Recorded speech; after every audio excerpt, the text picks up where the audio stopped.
Again,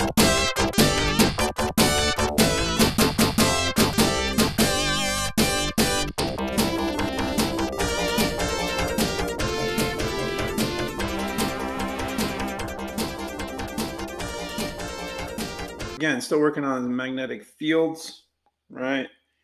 So now what we're going to look at is how magnetic fields are produced on a current carrying wire. So current carrying wires can be affected by external magnetic fields if and only if they have a magnetic field of their own. Any wire with a current passing through it becomes an electromagnet. So if you remember from like middle school, right, we use electricity to create magnetism. So the magnetic field lines are circular around the wire, radiating outward, right? To determine the direction of the magnetic field, we're going to use what's called the right-hand curl rule, all right? So you position your thumb in the direction of the current, and it's like you wrap the wire, right? You wrap your fingers around the wire, okay? The way your fingers curl around the wire, that gives you the direction of the magnetic field. So if I'm looking at the diagram here, right, my thumb is the current, I wrap around, all right?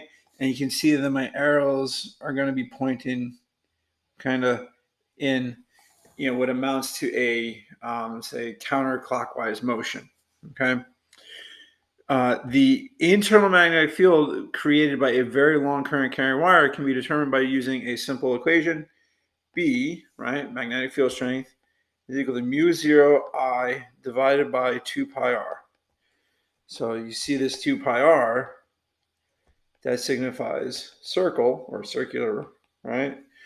This mu 0, right, is a constant value, which is 4 pi times 10 to the negative 7th Tesla times meters per area, all right? And it has like a value of like 12.56 or something like that.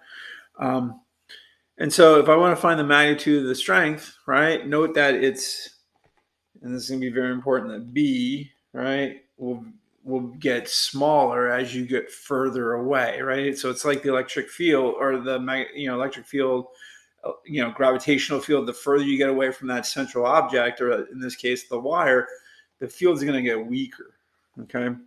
Now on the AP test, one of the questions that they love to do is determine what happens to current carrying wires if they're parallel to each other. So if I kind of have a diagram, like a little setup where I've got current carrying wire here, current carrying wire here, right? And so let's say that one's going into, that one's coming out of the page. Well, the question is what happens, right? Will they move in? Will they deflect out?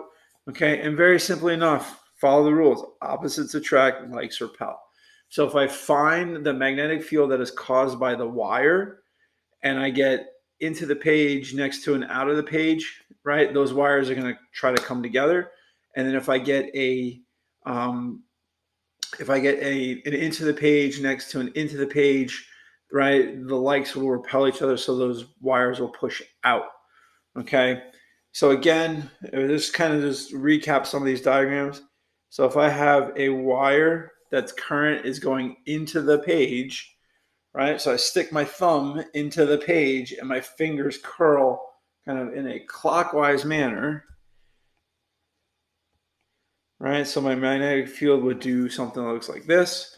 And if I have something coming out of the page, right? So my thumb is going to point at me. My fingers curl in a counterclockwise manner, right? Okay. Now, how does it work with those wires that we were just talking about? So here's a setup.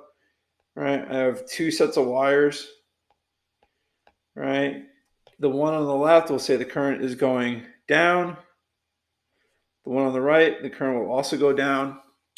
So now I look at how is that magnetic field kind of being addressed at the, around these wires.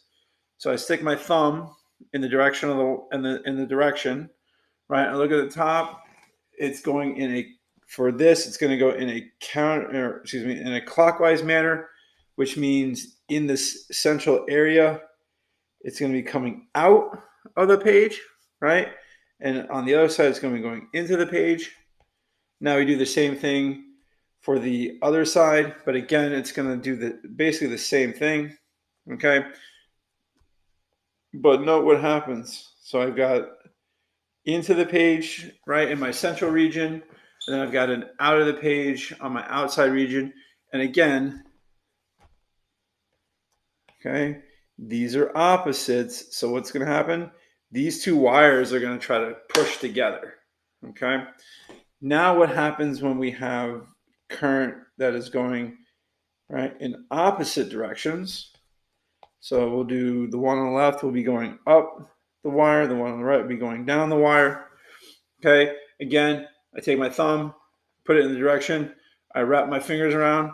So here, right, my fingers are going to be going counterclockwise. So something like this. On the other side, my fingers will end up be going clockwise. Okay, and so something to note for the one on the left, right? Oh, sorry, it's going to be an X, not a dot.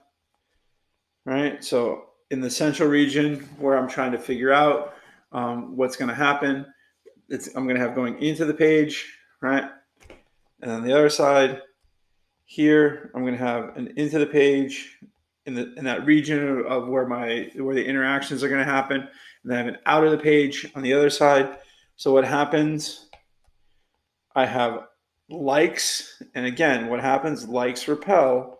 So those two wires are going to push away. So note, if the current is moving in the same direction, they're going to attract. If the current is moving in opposite directions, they're going to repel. Okay. Now let's look at using the equation. Okay. So we want to find the current in a long straight wire that will produce a magnetic field twice the strength of the Earth's at a distance of 5 centimeters from a wire. Okay. So we're looking at a wire. Okay. We have a current flowing in that wire, and we want to know what is the value of B, 5 centimeters, or excuse me, what is the value of the current, right? If we want to produce a magnetic field that is going to be 2 times that of Earth. And it tells you Earth has a magnetic field of 5.0 times 10 to the negative 5th Tesla. So we want a 10 times 10 to the negative 5th Tesla magnetic field at this point. Okay. So in my picture, it would be into the page, right? So if I go like this, my fingers are going to curl in. So at this point in time, my direction of the magnetic field will be into the page, right? And on the other side, 5 centimeters away, be coming out of the page. So let's find the current, right? So it'll be B equals mu 0 I over 2 pi r. Because remember, there are concentric circles going around that going around the wire, and I want to solve this for I. So I is going to be equal to 2 pi r b, right? Because all I'm going to do is multiply this by 2 pi r over mu 0. Okay, and then divide by mu 0.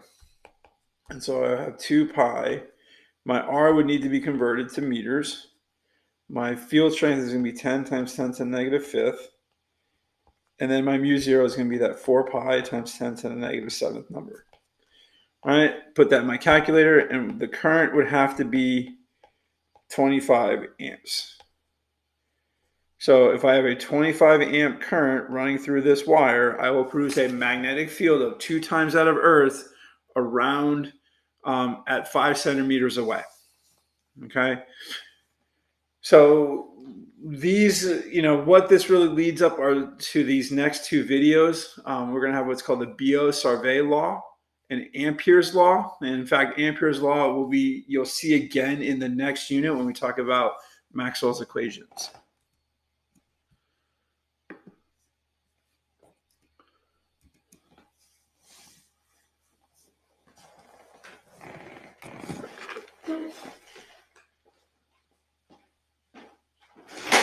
Guys, come on. Get out of the mud.